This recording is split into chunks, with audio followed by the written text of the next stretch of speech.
Hello everyone, this is TheAustinB here, and today I'm going to be comparing the 5 low rate of fire scout rifles and the Taken King to decide which is the absolute best.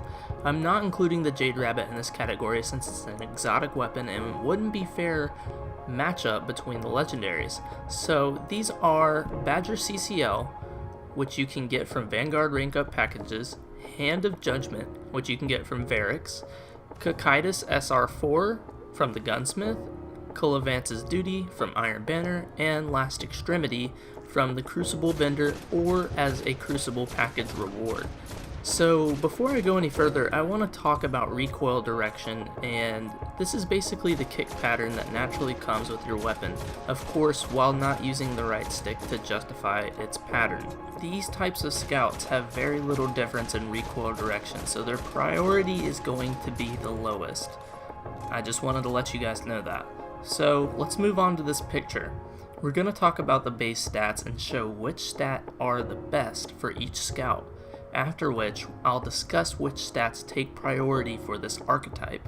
I also included the variety of perk options for the weapon's versatility, aka the amount of unique variations the weapon can have. I'll discuss and judge this later in the video. So let's begin with range. This stat is essential to scout rifles, and especially to this subcategory of scout rifles. The more range you have, the less damage fall off you have. You want this weapon to be that 3 headshot weapon and stay that 3 headshot weapon. It will also keep you on target with its bonus target acquisition, given every extra bit of range you have. This stat is your number 1 stat for this archetype, so as you can see, these are your results. Colavance's Duty has the highest base stat for range, so it takes the number 1 spot in this category. Remember, I'm only ranking the base stats in the order in which they appear. We'll talk about the minimum and maximum values later on. Now, let's move down one to stability. Stability, no matter what, is always going to be a great stat to have on any scout. For this archetype, it doesn't take as much precedence as the high rate of fire scout rifles, but it will keep you on the opponent's head for the majority of the time you're rapidly pulling the trigger. It will also help while you take flinch damage, so you should take that into account as well. These are the ratings here, and that Amalon weapon you might have ordered could just be one of your best bets for staying on target while firing. The Cocytus SR4 wins over the others in terms of stability. Also, even though some of these base stats are only better by some margins, it's still important to look at what has the highest of each base stat. Moving on to reload, it's a somewhat important perk due to these weapons having the lowest magazine bullet count. On the contrary, this is also one of the slowest firing primaries with some of the highest damage output.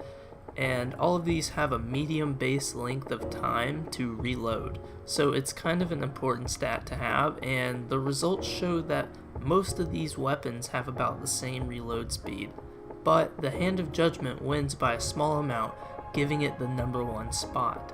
So let's take a look at the hidden stats or secondary stats on the weapons, starting with aim assist.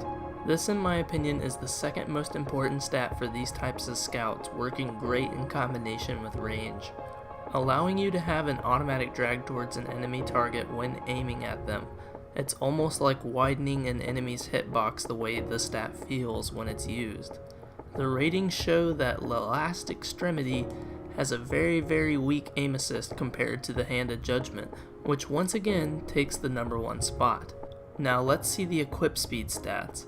Equip speed could be really good for situational type players such as shotgunners, but since we're grading these scouts specifically for their output purposes, this is going to be put lower on the priority list, which we'll get to soon. The ratings show a tie between Cocytus and Last Extremity. Colavance's Duty is very low in comparison to these two, making it number 4. Now, one of the things I didn't mention is mag size. However, if you think about it, each bullet to a player's head does over 1/3 of their health, and it's just for 1 bullet. If you compare Colavance's Duty to Last Extremity, the 4 bullet difference is the difference between an additional kill before having to reload.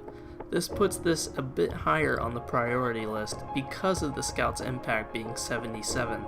Like the ratings show, Colavance's duty is number 1, while Last Extremity is number 5 in terms of mag size. I'm not going to talk about zoom since they all have the same base zoom, so I created a spreadsheet of all those rankings together and then totaled them together for one big number. The one with the lowest ranking number being number 1 in terms of no priorities, and as you can see, Hand of Judgment is number 1. In base stats without any priorities, Badger and Cocytus are number 2, Colavance's is number 3, and Last Extremity is, well, last at number 4. Now here's where things get interesting. I made another spreadsheet of the stats but by a priority list. It's really simple. There are 7 base stats and then divided by 5 weapons, giving you a sum of 1.4. Then you multiply 1.4 with the highest priority, which is range, by 7, giving you 9.8. I then decided to add this number to the weapon's original rank number, and I did this for all 7 stats. You can see all the totals in the list, and what comes out rank-wise is exactly like the last spreadsheet. The weapons are ranked in the exact same order, which basically defeated the purpose of my priority list, but not completely. This list gives you a closer feel to what the weapons ranking actually is, but at a bigger number in terms of their priority to be used. I'll also throw in a bar graph so it may be easier to look at, starting at the far left with range and then far right with recoil direction. You may want to pause because I'm going to move on to versatility. Like I mentioned earlier in the video, this comes down to max stats and the amount of possible perks. So as you can clearly see, the max values are graphed, and then this time the zoom stat is included and not the range stat. All of the scouts listed can max their range, so I removed range from the list. Zoom is listed right above recoil direction, but I'd say they can be either or in position of priority, although I'm not going to be putting the max stats in priority simply due to the fact that you can't have all the stats on your gun maxed at once. I just subtracted the highest value on a maxed weapon stat for every other weapon, giving you a minus X amount of points. With all that in mind, in terms of versatility, you can see how I ranked all of the weapons. Badger being number 1 with the lowest amount of subtraction, and Colavance's duty being number 5 with the highest. Remember, I'm not using any bias in this, all the numbers are right in front of you. I'm going to go back and show you the same thing with the base stats graphed, however these don't have a priority either. Thanks for watching guys, and let me know if you have any other solid decisions stat wise and versatility wise what you think is the best. Have a good one, Guardians.